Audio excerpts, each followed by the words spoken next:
Европейците имат обща валута – еврото. 18 от всички 28 страни я използват. 1 евро в Германия се равнява на 1 евро в Латвия, но 1 евро в Берлин има по-малка стойност от 1 евро в Рига. Средно европейците печелят 1424 евро на месец, но някои от тях имат по-голям портфел от други. Най-високи са заплатите в Швеция. Средно един гражданин на тази нация от викинги печели 2436 евро на месец, докато в Румъния средният месечен доход е 175 евро. Един швед печели повече на месец, отколкото румънец за една година. Нима някои европейци са над 12 пъти по-богати от други? Нека да разгледаме конкретни примери. Цената на цигарите. Цените очевидно не са едни и същи. Пакет цигари може да струва до 5 пъти повече в различни градове. В Литва цената е само 2 евро. В Великобритания обаче 10 евро и 30 цента. Въпреки това, за да си купят достатъчно тютюн, с който да накажат белите си дробове, литовецът и британецът трябва да работят средно 1 час и 15 минути.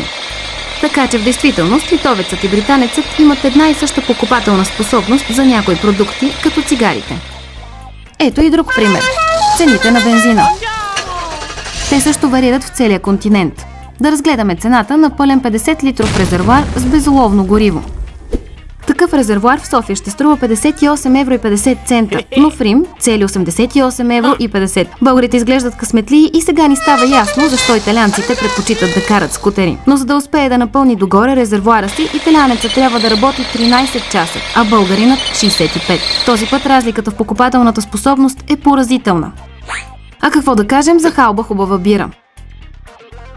Отново, една халба може да струва 7 пъти повече в зависимост от това къде се намирате. Чудесно е, че за една халба ще платим само 85 цента в Чешката република, тъй като чехите са най-големите любители на бира – 150 литра годишно на човек. Французите, които предпочитат вино, консумират само 35 литра на човек. И съвсем разбираемо, тъй като халба френска бира струва 5 евро и 70 цента. Но за да си позволи една бира, чехът трябва да работи 18 минути, а французинът 45. Именно в това е ролята на Европейския кохезионен фонд – да премахне тези неравенства, като подпомага региони в по-неблагоприятно положение да изравнят позициите си с помощта на 50 милиарда евро на година.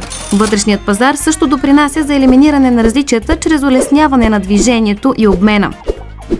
Да вземем примера на Полша и Украйна. През 1990 година двете страни са били точно толкова богати – 1230 евро на жител годишно. 20 години по-късно украинците имат брутен вътрешен продукт на глава от населението от 2600 евро, а поляците – 9700. Една от причините е, че Полша се присъедини към Европейския съюз през 2004 година, но не и Украйна.